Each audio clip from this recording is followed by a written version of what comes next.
All right, welcome into SumerDaily. I'm your host, Matt Stopsky. Sam Bruckhouse is not here today. He is on a plane, I assume.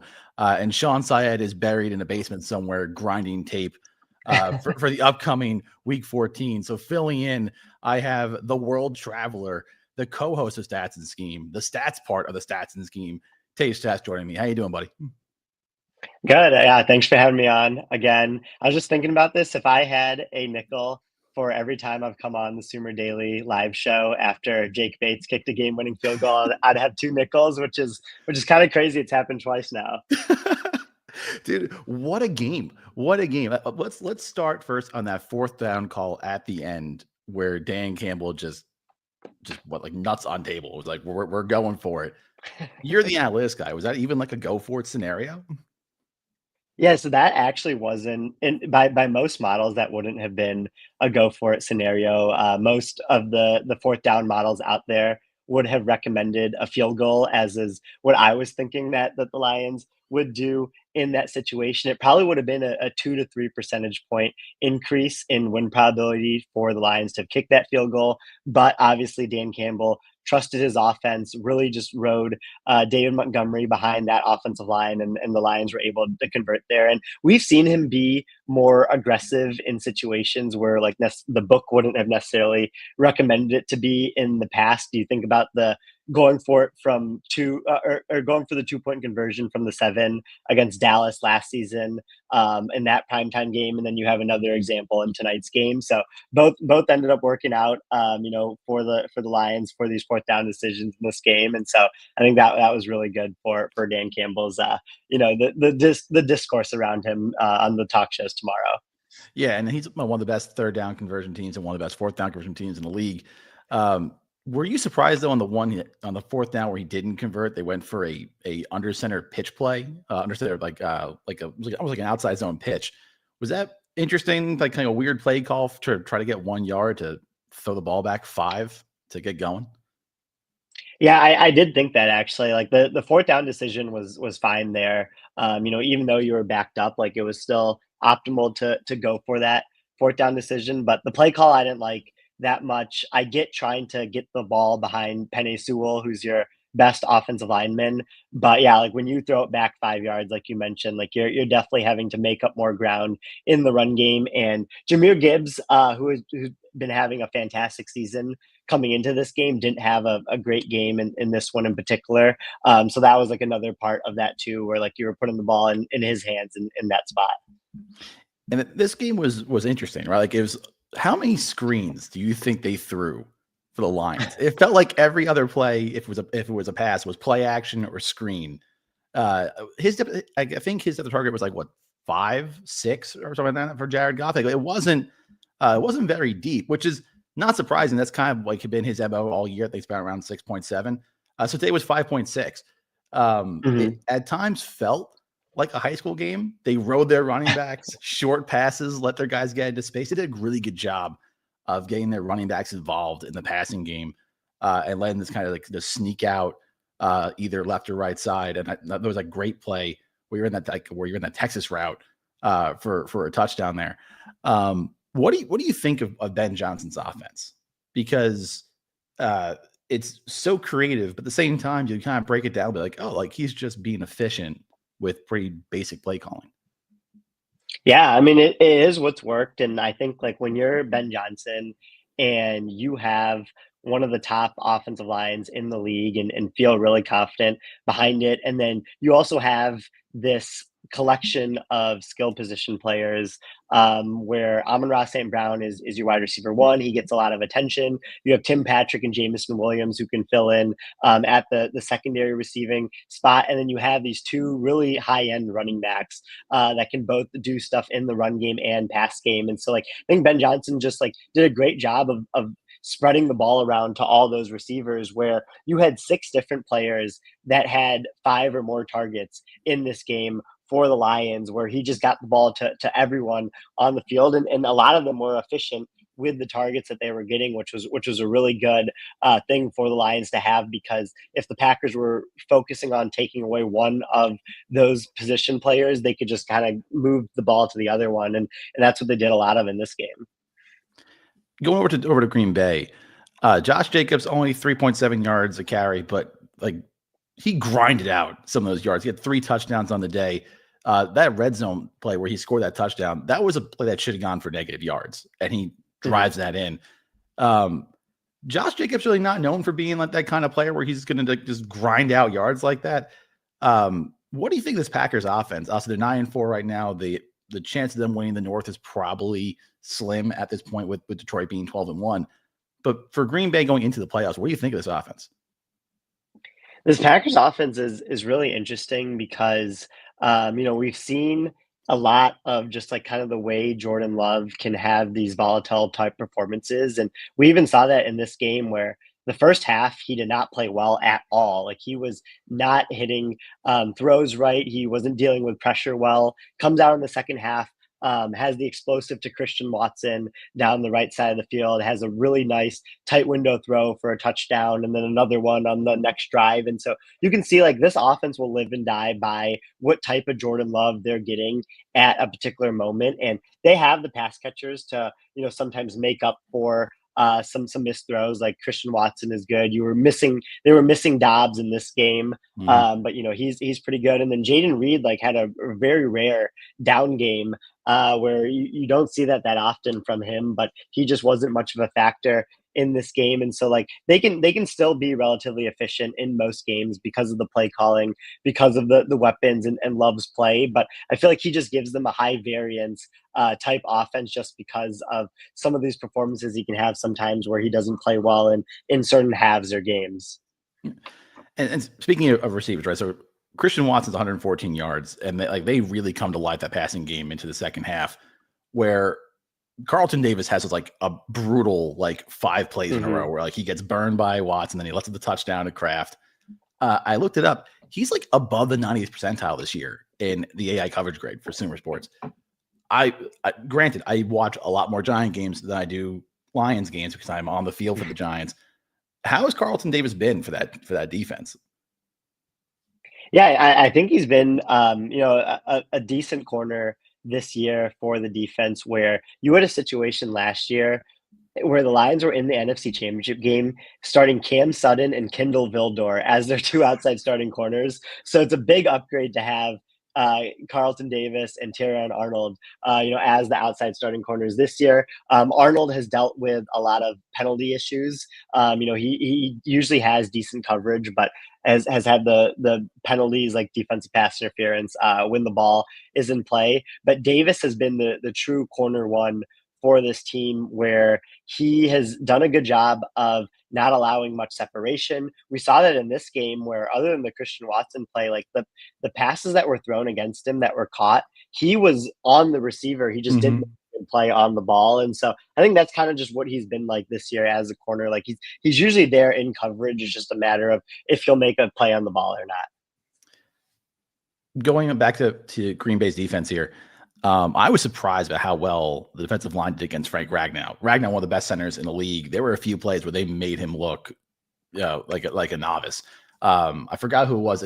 They swimmed him like he was a rookie. How impressed were you with that Packers defensive line, especially in the first half, where it was like a real fight with that very talented Detroit offensive line?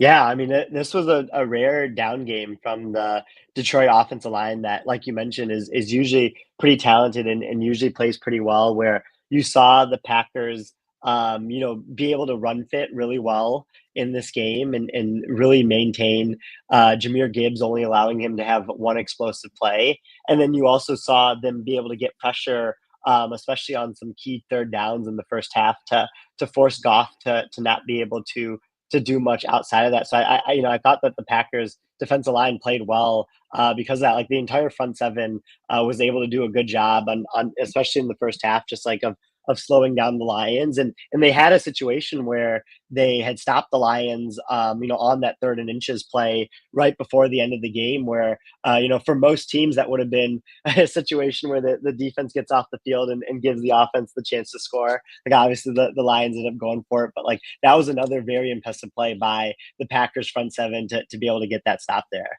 Yeah, that was a really impressive game for the Packers defensive line.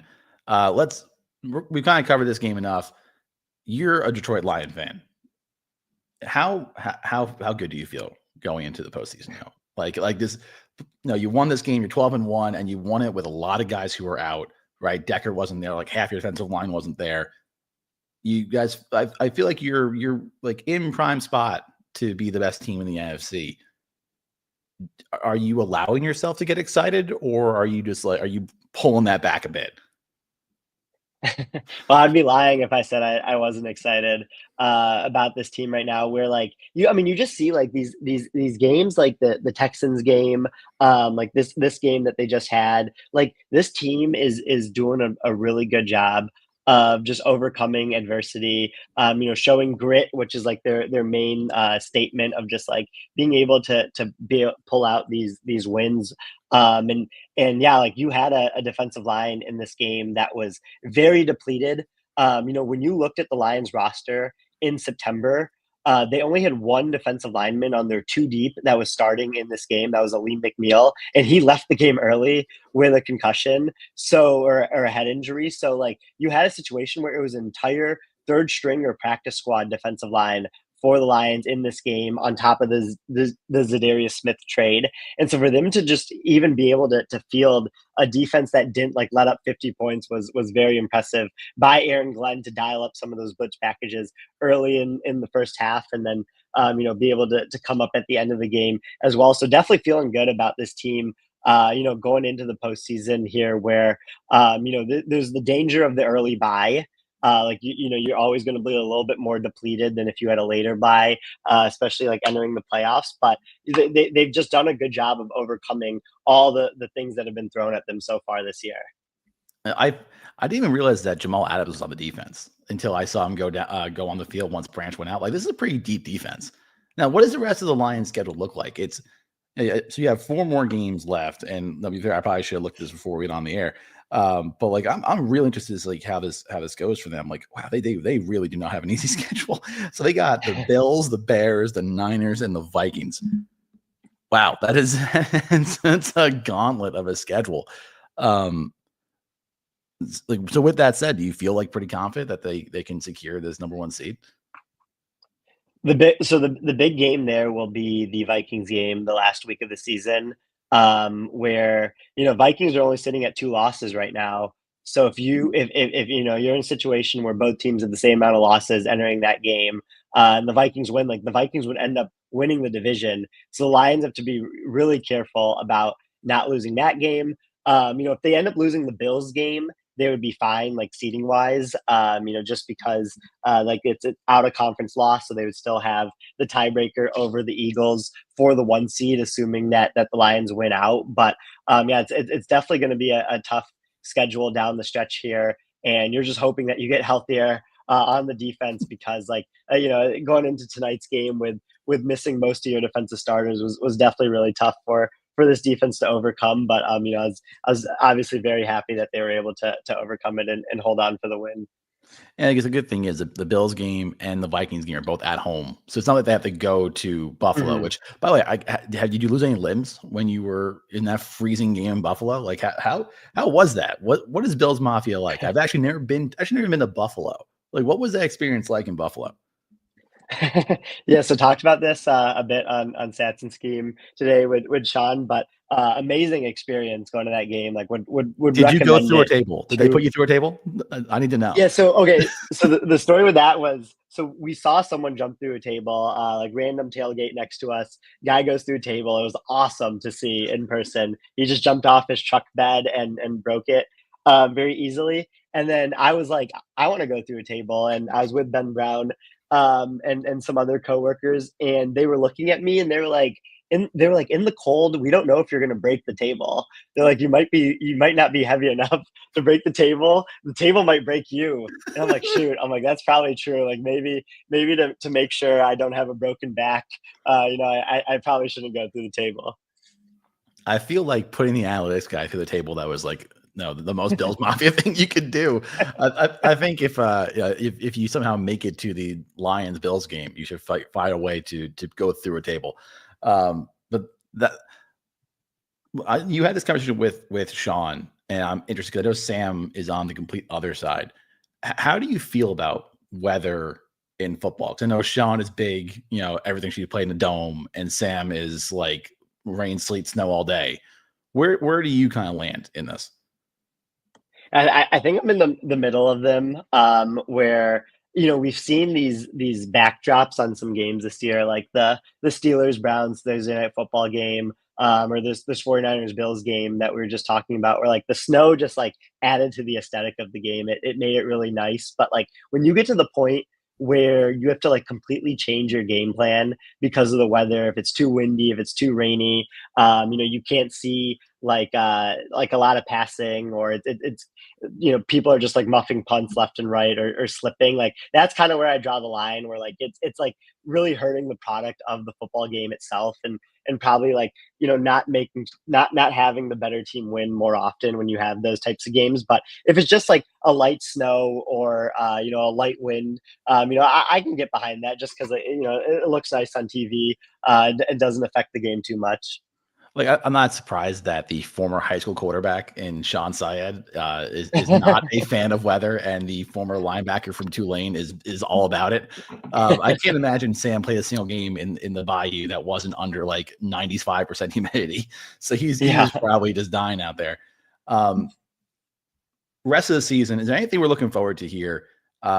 Listen, Tage, give me something to look forward to. I'm a New York Giants fan. I'm with them all the time. I have nothing to look forward to right now. What should I be on looking out for on the horizon as we get through the last 5 weeks here for something fun to look at? Besides, of course, the Detroit Lions just dominating. Yeah, so I mean, outside of the Lions, the thing that I think will be really fun to follow the rest of the way is just kind of like the development of these rookie quarterbacks. Like I'm fascinated by how all these rookie quarterbacks have played this year, where you're going to have a Broncos team that is probably going to make the playoffs. So we're going to continue to see how Bo Nix looks in that offense, where first couple weeks of the season was not good.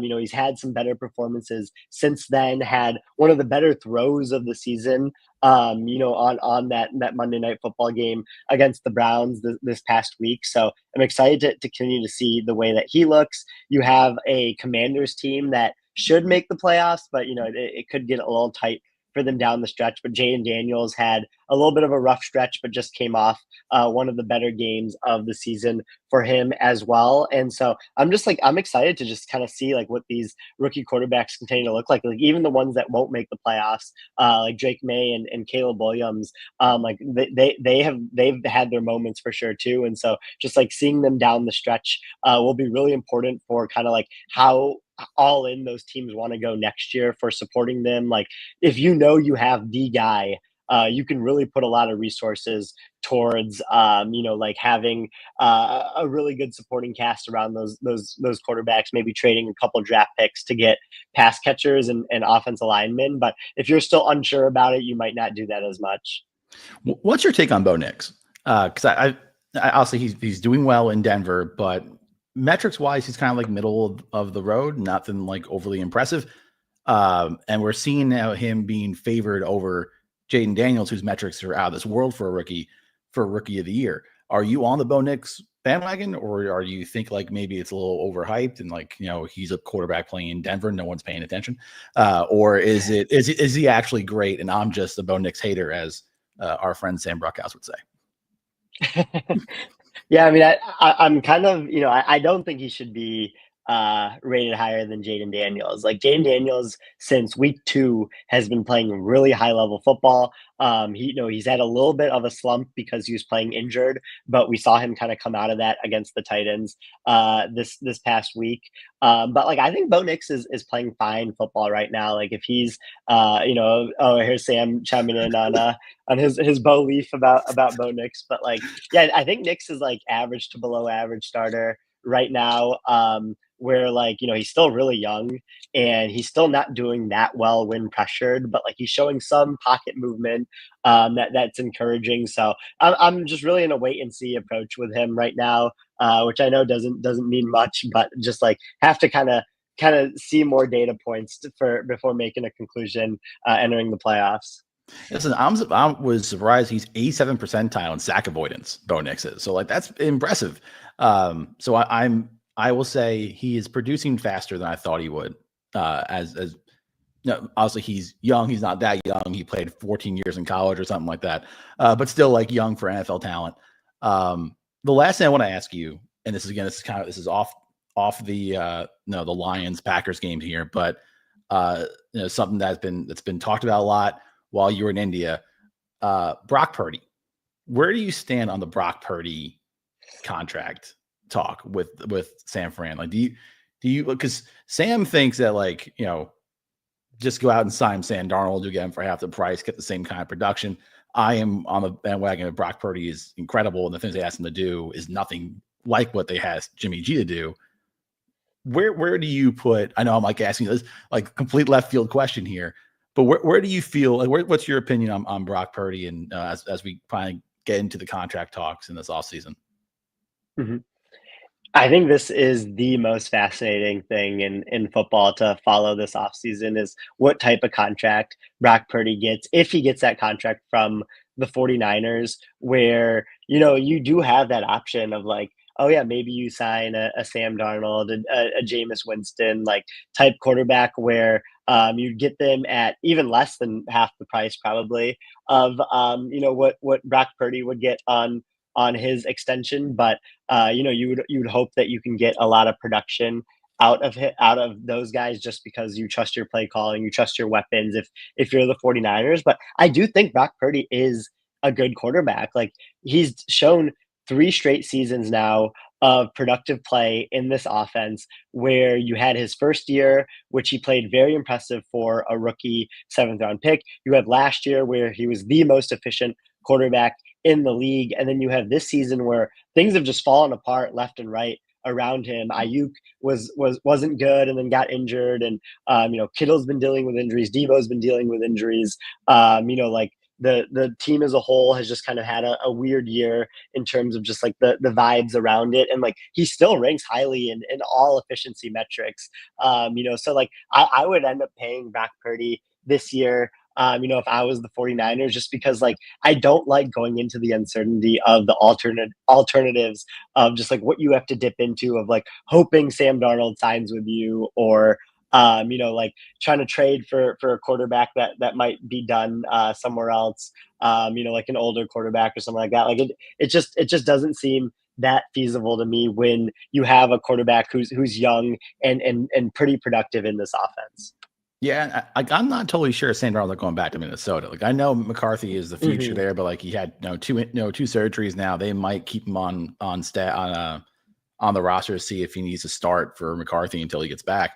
But if I'll say this, if the Niners don't sign Purdy, I will buy Brock Purdy a one-way ticket to Newark myself to sign him for the New York Giants.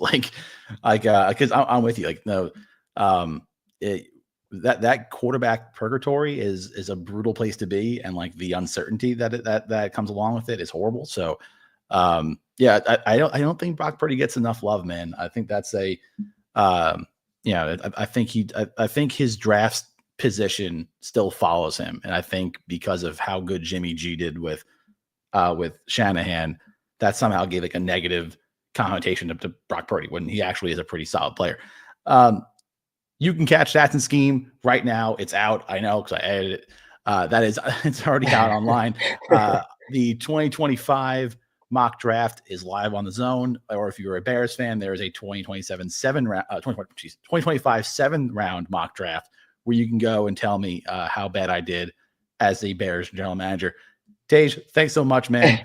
I know I'm not Sam, less of a Bayou twang, but I feel like we did all right today. I think we did okay. Yeah, I mean, I thought this was great. I mean, you really just show how talented you are between getting off editing Stats and Scheme and then being able to turn around and host this show. It's very impressive. I feel like there's maybe some in between Taysom Hill would probably be an insult, but maybe a Travis Hunter of podcasting here. Listen, if I can get Travis Hunter or Taysom Hill money, I will happily take that. But thank you all for joining us. Sam will be back next week, breaking down the Sunday night game with, actually, I don't know who's going to break down with Tim. It might just be Sam by himself. We'll figure it out. But we'll see you all later. Thank you for tuning in to SumerDaily. Have a great night.